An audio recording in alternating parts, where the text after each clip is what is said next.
জ্বালানি সংকটের প্রভাব পড়েছে কৃষিতে।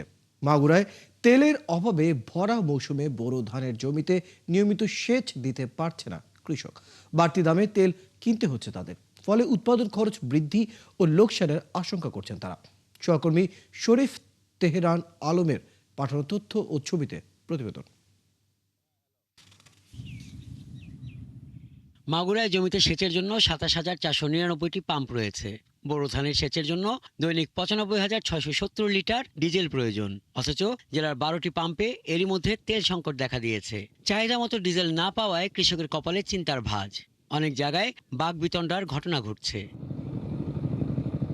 বাধ্য হয়ে বেশি দামে দোকান থেকে তেল কিনতে হচ্ছে। এর ফলে বেড়েছে উৎপাদন খরচ। লোকসানের আশঙ্কায় অনেকটাই দিশেহারা কৃষক। পাম্প বন্ধ বন্ধ তাইলে আমার এখানে পানি দিত ২০ ছিল ৩ সাইডে ছিল, তা আমি দোকানে আসলাম চেক করার।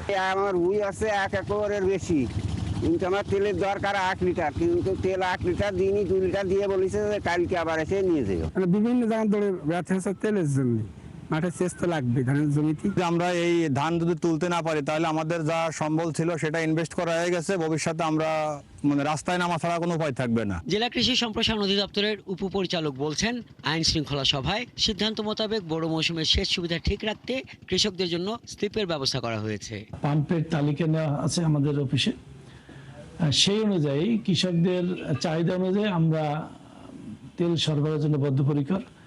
আমরা উপসহকারী কৃষি অফিসারের মাধ্যমে প্রতিদিনের স্লিপ দিয়ে কৃষকদের পরিমাণ মতো তেল সরবরাহ নিশ্চিত করার চেষ্টা করব। চলতি বছর মাগুরা জেলায় লক্ষ্যমাত্রার বেশি ৩৯,৫৩৫ হেক্টর জমিতে বোরো ধানের চাষ হয়েছে। হাসান আহমেদ, ৭১।